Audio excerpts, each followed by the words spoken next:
because on the advice of a doctor, we saw Dr. Gikonyo last night and what he said. So although we may have wanted to come last night, but we realized that the second deputy president, Honorable RIGATHI, needed a lot of time with the doctors. But this morning, we are privileged that Dr. Gikonyo has allowed some of us to see him. I have been able to see him along with Dr. Mheshimiwa Eugene Wamalwa and Senator Nyutu on behalf of the senators who are here. And so we thank God that he looks stable.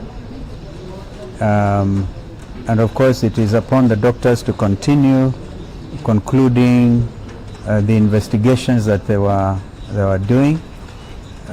So that is what we can say as of now. We all watched what happened in the Senate, and some of you may have seen the interview that I conducted on Citizen Television, where I predicted that things were going to move very, very fast. The whole thing predetermined. I once was Deputy Speaker of Parliament, and one of the worst mistakes you can make as a legislator is to anticipate debate. The whole National Assembly anticipated the outcome of the deliberations of the Senate. But we want to thank the senators. We want to thank the legal. As has been said, it is historic, and it's all because of Constitution 2010, which is why we are saying he is the second deputy president. Even as we speak, he is still deputy president. So I was the 10th vice president. Eugene Wamalwa's the elder brother was, what version was it? The eighth. The eighth. So these things are important.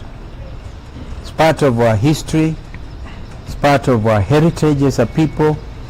And we are in the process of consolidating our nationhood as a country within the community of nations. But what happened in the Senate last night was, as historic as it was, it had serious flaws. And clearly, I think Kenyans should expect a protracted legal arguments, because we didn't even discuss this with the Honorable Gachagua, but we are aware that his teams have already moved to court. It's expected. And as senior counsel, I can tell you that you cannot, the law of natural justice demands that no person, man or woman,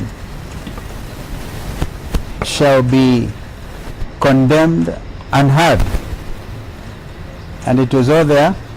Senior Counsel Paul Muite, leading a very strong team, were able to argue with regard to what the Constitution at Article 145 5B says.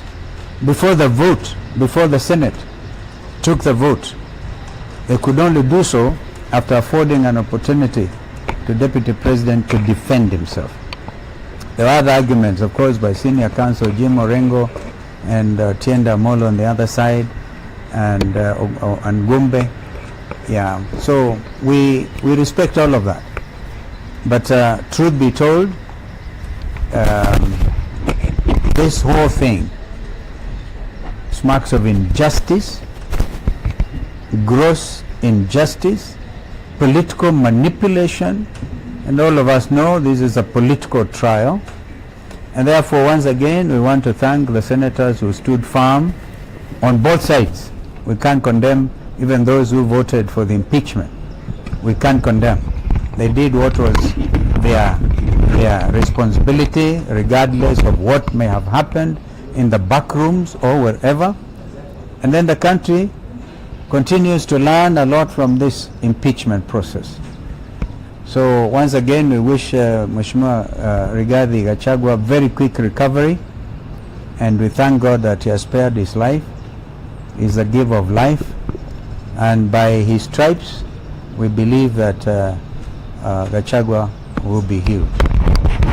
Kama kuna kitu mwenzangu angeongeza, anaweza kuongeza, and one senator maybe, and one Zua on the kwa Kiswahili ndio nikusema, basi nikusema kwamba tumemwona pata fursa ya kumwona Mheshimiwa Rigathi Gachagua, naibu wa rais wa awamu ya pili chini ya katiba 2010, na tunashukuru Mungu kwamba anaendelea vyema kulingana na ripoti ambayo tumepatiwa na madaktari, lakini bado ako na udhaifu, na kwa hivyo atunge hata kumzungumzia hata zaidi. Tunamtakia kila laheri, lakini huku tukizidi kumtakia uponyaji wa haraka, hatuna budi ila pia kuangazia yaliyofanyika jana kwa seneti. Tuwapongeza wale maseneta ambao walichukua msimamo wa kikatiba, lakini kama wanasheria, mimi mwenyewe najiunga wazi na yale ambayo Mheshimiwa Senior Counsel Paul Mwite aliyazungumzia juu ya ukiukaji wa sheria kikatiba na mambo yao, na hayo maneno ni wazi yataangaziwa kindani sana kwa mahakama. And we continue to insist that the last line of defense for the future of this country remains our judiciary. So we want to urge that justice reign. Heavens may fall, but may justice reign. May justice reign in our courts. May there be men and women able to avoid a situation of state capture. As we have said, this country's economy is under state capture. We all have said it openly before that the legislature itself is under capture by the executive. And we will, as a people's loyal opposition, continue to talk to Kenyans, have conversations about that fearlessly, knowing that this is a country under God. My colleague can add something. Comments of Senior Counsel Stephen Kalonzo Musyoka, particularly on the issue of violation of the basic rules of natural justice.